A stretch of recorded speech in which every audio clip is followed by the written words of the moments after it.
Alright, so we are back with a nice dry canvas and we are ready to start putting some color on this. So I am going to grab one of my baby wipes, or you can use your paint rag for this. I have just got a lot of extra water floating around on my paint palette, and that will actually muddy up my colors. So I'm just gonna kind of blot some of that water up and get some of this stuff I don't need anymore out of the way. Okay, so as we start adding in colors, this is where we are going to use our floating medium. And the floating medium just makes our paint really thin. So what it's going to do is make it so that all of this underpainting that we've done so far will still be able to see poking out through our colors. So I'm going to start with some yellow, orange, and red. So I'm going to do 3 big blots of floating medium on my paint palette. I'm going to get a little bit of yellow, and I'm just going to do a dab of the yellow into the floating medium. So you can see what that looks like there, almost like a little egg yolk. Same thing with the red. Just going to do a tiny dab of it. You can always add more floating medium or more paint if you want to make the color more vibrant. My orange is not being cooperative, so I'm just going to get a paintbrush and kind of scoop some of that out of there. So once you have a little bit of paint mixed in with your floating medium, you're just going to mix it all together. So see, I've got my orange. It's kind of mixing in with my yellow and my brown a little bit. I'm not super worried about that as long as it hasn't totally destroyed the color that you wanted. Do the same with my red, mix it up. And wipe my brush off really good so I don't end up with another orange color. Mix up my yellow. Okay, so these are going to be very thin glazes.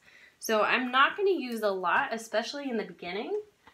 I'm just going to get a tiny bit of it on my brush, and I can see that it's really light. So now I can come back and get a little bit more of it. I'm going to go over my shadows and my highlights and everything with this orange glaze that I've made.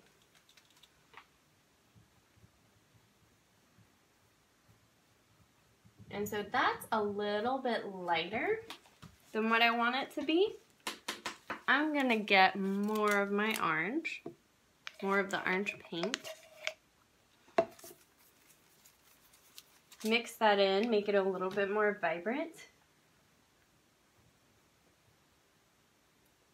And so I'm painting right over all of those shadows and highlights.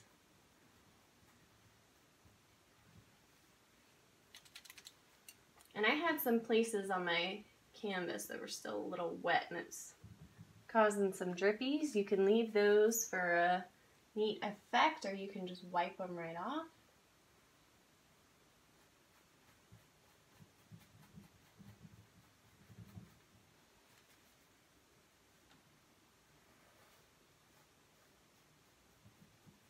Alright, so we have some oranges. I'm going to rinse my brush a little bit and then come over to my red. Now the red color that I'm using is a lot brighter than what the red apples look like in the picture. And that's fine because I have all of this dark underpainting. So it makes the red a lot darker. And if these colors are not quite as vibrant as you had hoped for, you can always mix in more paint, but we'll also be going in and adding more layers onto these. This is just mostly a starting point. Kind of get some of these apples in the back. And you may not want to go over every single piece of the apple, because I still want to keep these very dark shadows in there. So I probably am just going to go over these lighter places and leave these black spots untouched, but you can go over part of them, which gives you a nice red shadow. So again, I can come back and add more of this red glaze in places where I want the color to pop a little bit more.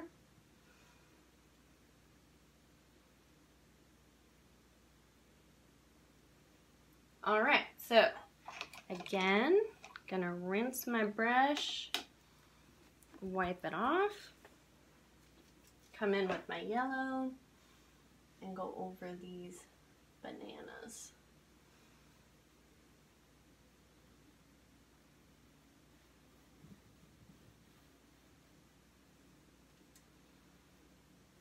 There, in my picture, is a label on the bananas, which I'm not super interested in, so I'm gonna leave that part out, but you can paint little details like that in if you prefer.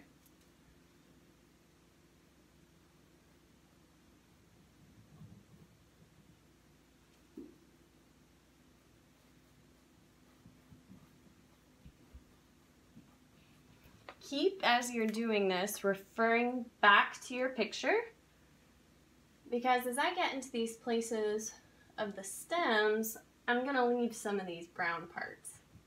So I only want to add the yellow where you can actually see the yellow in the picture.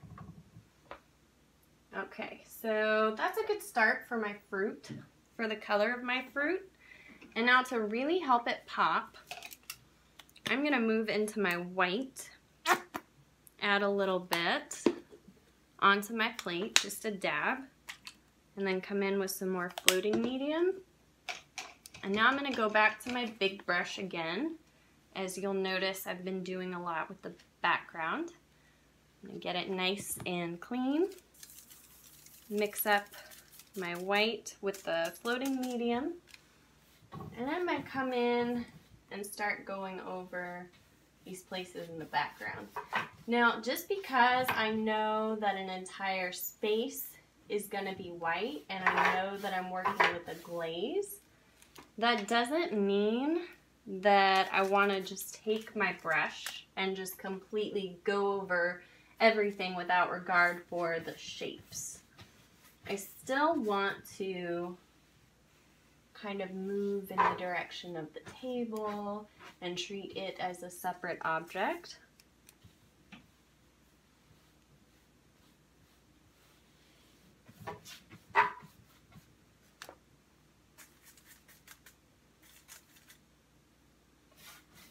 And come up into my background, and again, make sure I'm treating that as a separate object and sort of loosely work my way around these shapes.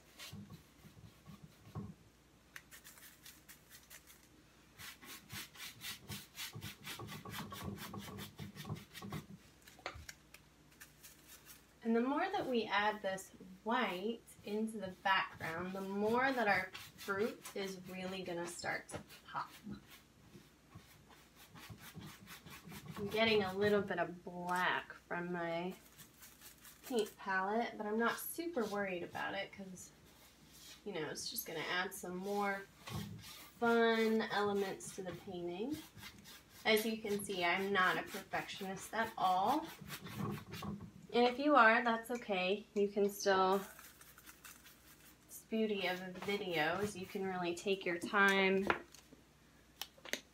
and do this according to your own style. Now I ran out of paint and I'm about to move into my bowl. So I'm going to use this as an opportunity to make this bowl have a poppy, have the white like really pop on it. So Now I'm going to start working on these stripes that are in our bowl.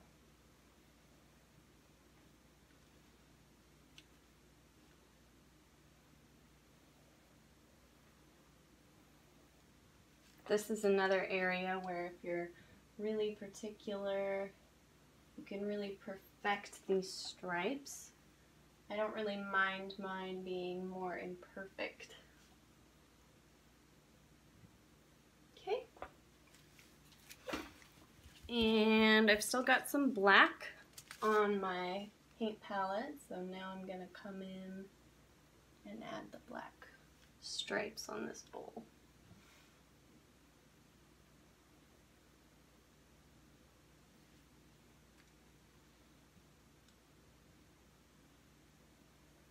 Now when you're doing stripes on something, a curved object like this, it's important to note that the stripes are not just going to go straight across. If you look at the picture, there's a slight curvature to them. So we want to try to do that in our painting as well. They're curving around the shape of the bowl. And my bowl still looks pretty flat, but I can show you some ways to come back and kind of work on that once this is dried. And until then, I am going to rinse my brush and come back in to this background. Actually, I'm going to switch to a different brush here. And I want to get some more of this pop of white in my background, just like I have on that bowl. So I'm looking at the places in the picture that are lighter than the rest, places where you see the most white, and I'm adding that into my painting. Ooh, we got a little bit of black, that's okay. Just turn it into a part of our shadow over there. Get some more white.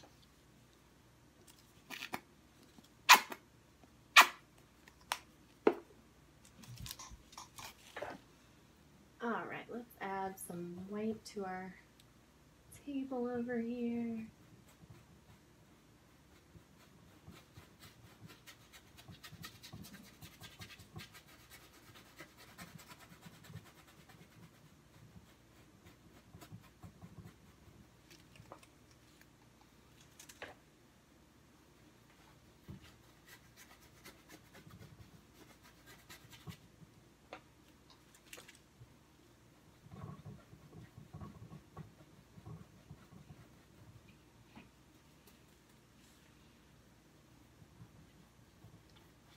Add some touches of brighter white to my background over here.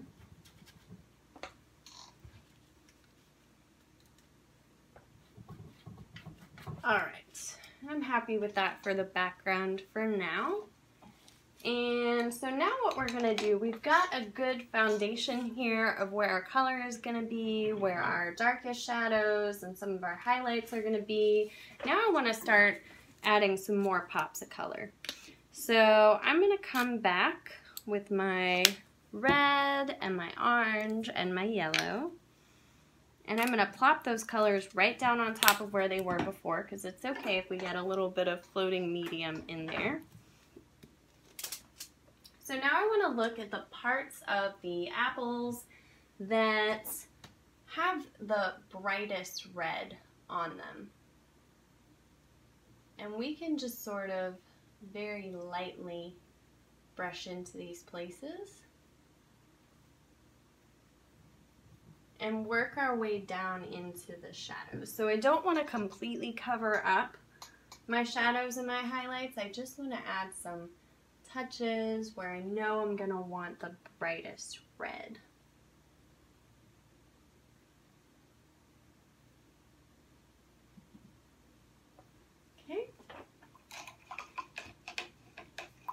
Do the same thing with our orange, and I'm just gonna paint straight out of the bottle here since I don't have a lot of orange left for getting it out onto my palette.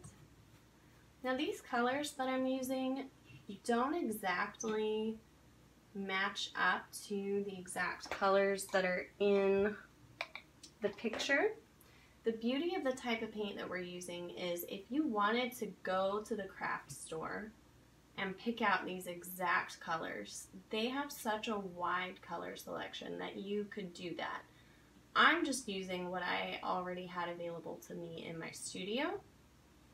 So I'm okay with the colors being a little bit different, but if you really wanted to be exact about it, you could also come in and mix some white in to make your oranges lighter, or mix some brown in with your red to make it a little richer. Rinsing my brush. And same thing with my banana. I really want to do this with my bananas because they are a lot more yellow than how they're coming across in my picture.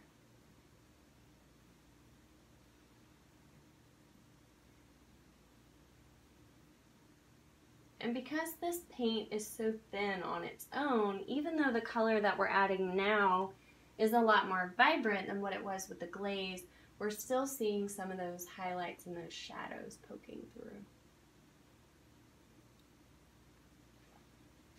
And I've covered up a little bit too much of my shadow here. I can just come back with my fingers or a rag and kind of wipe some of that off to knock it back. Okay, and we'll add some brighter yellow over here. Okay, so now I really want to clarify these spots where there are stems on the bananas. So now we are working with color and not just shadows anymore. So we can come in right where those stems are and really play those up.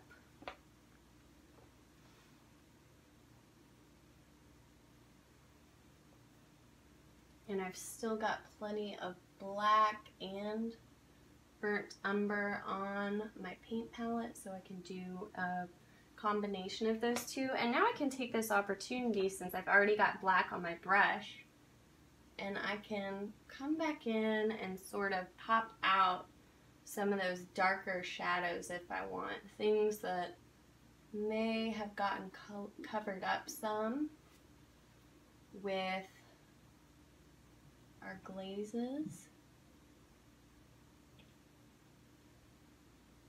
Just add some nice pops of color. Okay, so now let's come back to this bowl. And we talked about how it was looking kind of flat.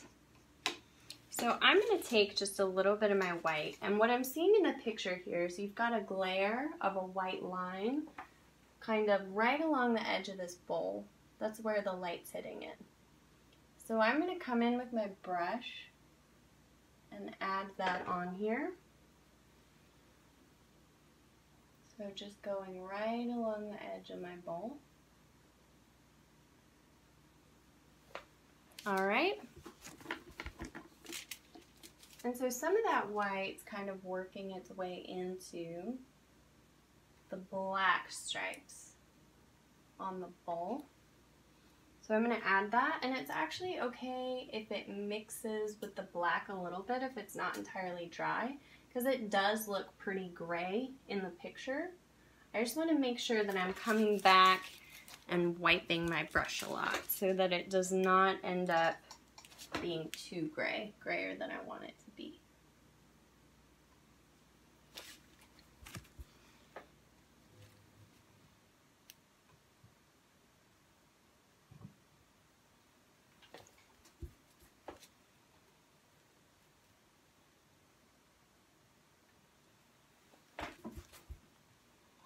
And I can always come back and add more white to this once the black is more dry.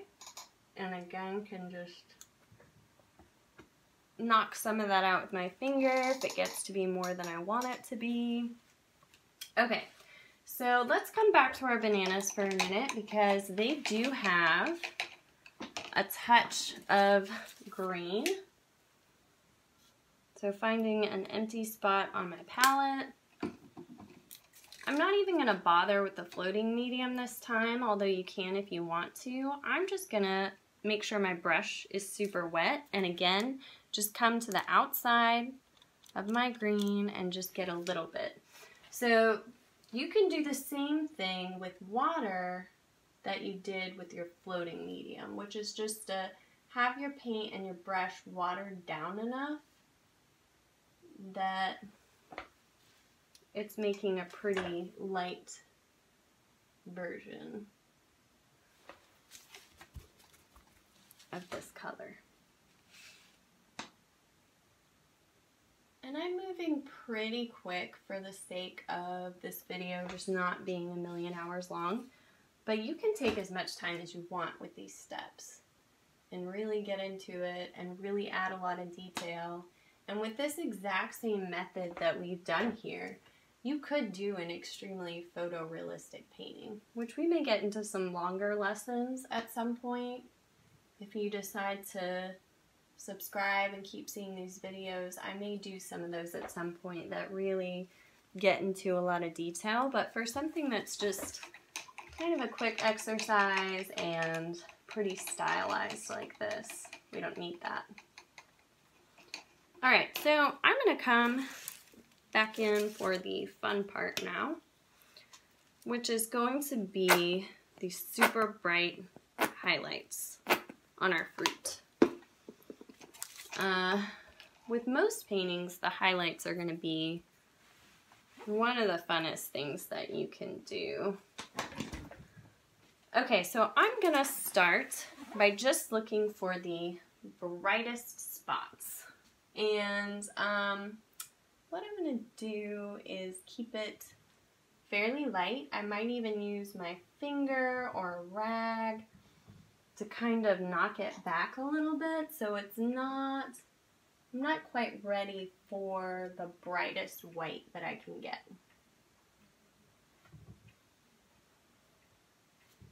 I use my hands a lot whenever I'm painting, but if you are not crazy like me, you can easily come in and do the same thing with a rag. Okay, so again, I'm just doing little splotches of this with my brush, and if you don't feel like a rag or your hands can get the job done, you can even come back with a dry brush. A brush that is not wet or is mostly dry, and you can smooth it out that way. So what I'm doing is I'm blending the white in a little bit, and it's blending in with the wet colors that I have on here.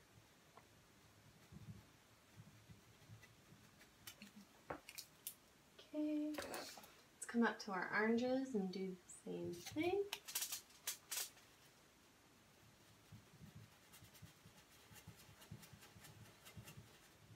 Just using this to knock that back a little. And again with our bananas.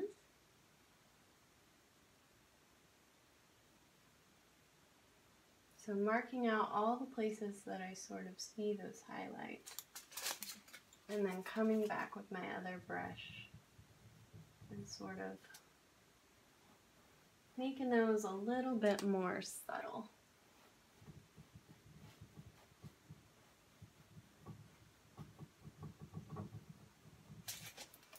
Okay, so now we're going to go back on top of that, and now I'm not going to blend those white parts out. Now I'm really going to hit those little spots where it is the brightest white. And there's not going to be as many of those spots as there were with the sort of more subtle highlights that we just did. In fact, some places, like this apple here, I don't think has that at all. I do want one more subtle highlight back there. For my orange, I'm going to kind of speckle it a little bit. the highlights on those oranges are sort of hitting the little pores in the skin of the orange. So I'm going to mimic that with how I'm highlighting it.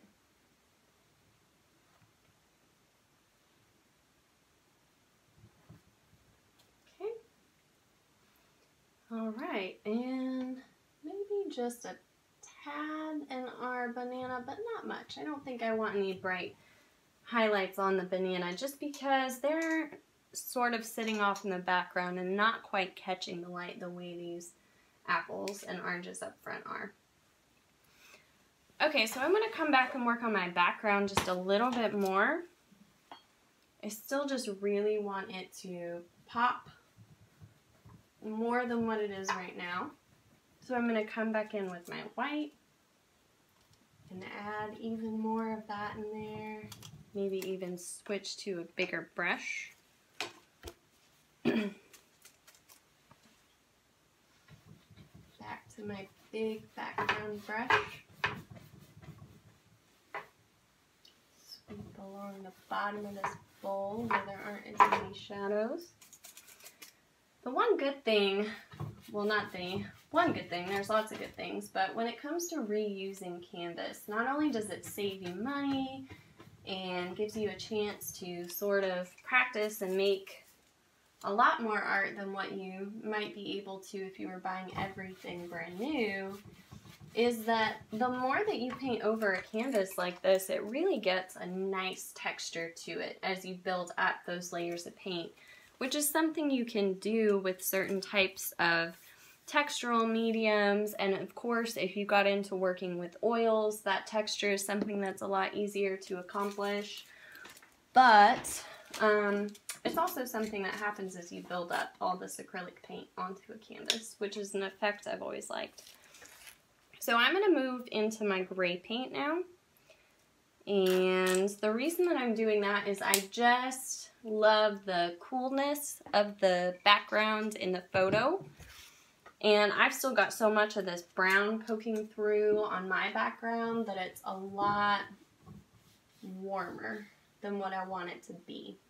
So I'm just going to come into these brown spots of the background and kind of switch them over to gray.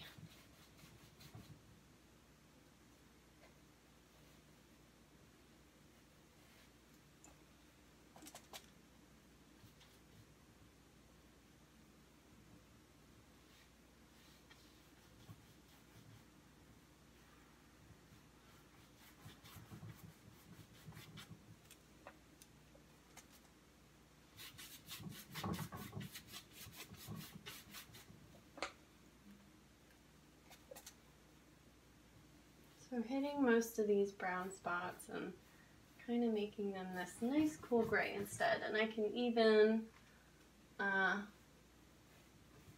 emphasize my shadows a little bit more with that. My background's pretty blurry in this photo, so I can blur some of those harsh edges between the table and the background. And then I can even come back with my white and kind of blend it back out into that gray.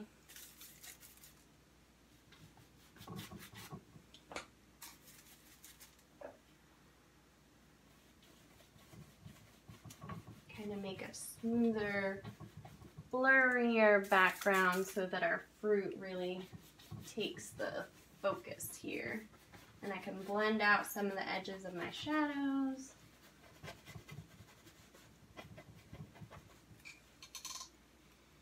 All right, and so I think this is a good stopping point for our first lesson. We have a nice, pretty stylized, basic bowl of fruit, still life. And so now I'm gonna talk to you a little bit more about how to do more of these lessons if you're interested. Okay, so I hope that you enjoyed my very first online art lesson. This is the first time I've ever done this, so I'm gonna learn as I go, and hopefully these will get better and better each time. And we'll be doing a variety of lessons ranging in everything from painting to drawing. As I said earlier, there will be another version of this lesson that is more tailored to kids. Some of the lessons will be things that you can do together. So one big lesson that is adaptable enough that you can do them alongside your children if you have children in your life. So the price for these online lessons, they are going to be available on a video channel on my website, which is just iammayhamrick.com, which I'll provide a link to that if you're catching this video on Facebook. The price to subscribe for the channel is a monthly cost of $40, and with that you will have access to all of the videos that I post, and you will be able to come and do these lessons whenever it's convenient for you. I'm super excited about this just because people ask me about lessons all the time, but because I do a ton of different kinds of work, and I am also a mother of two, it's just hard to find the time when I am available and without children to coordinate with somebody else's schedule. And I know you all have very busy lives, so it can be really hard to schedule lessons sometimes. So I'm really excited about people just being able to access these whenever it's most convenient for you, and also I can do them when it's most convenient for me, which I think can kind of make the quality of the lesson a little bit better in some cases. So $40 a month seems like a lot. Just to sort of give you a price comparison, when I do private art lessons for people, typically the charge is anywhere from $20 to $30 an hour, and we do that once a week. So you're looking at $80 to $120 a month for in-person private lessons, and those lessons that I do are exactly what you saw here tonight. The only thing that you're missing out on by doing this through a video as opposed to doing it with me in person is you don't have that benefit of us being able to really interact during the lesson. I can't stop and answer your specific questions or sort of help you through certain parts of your painting if you encounter problems, but what I can do is sort of offer you feedback and advice and answer any questions that you have through email. My email address is just mayhamrick@gmail.com, and once you are subscribed to the videos, you are welcome to reach out to me with any questions that you have, or if you need me to clarify anything or maybe change a video a little bit to make it a little bit more understandable. I'm very willing to work with people in that way. There will be at the very minimum, there will be 4 videos a month, so once a week, and each one will be a 30-minute to hour-long lesson. Again, that's pretty similar to what I would provide if I were doing art lessons with you in person. But that's the minimum of what I'll provide. The beauty of being able to sort of do these as I get ideas or as it's convenient for me is that I'll sometimes be able to post more than 1 video a week. So at times you'll be getting extra videos for a much cheaper cost than what in-person lessons would be. So I hope that you'll consider subscribing. I am super excited to see how this new venture of online art lessons goes. Again, it's iammayhamrick.com. If you're seeing this video from Facebook, there will be a link. Just go to the website, click on online art lessons, and you will be able to subscribe to the channel. There will be 2 different channels, one for free art lessons like this, and then the paid channel. And once you pay that monthly subscription, which you can also cancel at any time if you need to, and then come back to it later whenever you have more time or more money to do these lessons. Once you've subscribed to the channel, you'll always have access to these videos. And yeah, so we'll learn as we go, and hopefully this will be able to reach a lot of people, and I'm really excited to be offering these to all of you. So please let me know your thoughts and your feedback, anything that I can do better or differently. just mayhammerk@gmail.com. Thanks so much.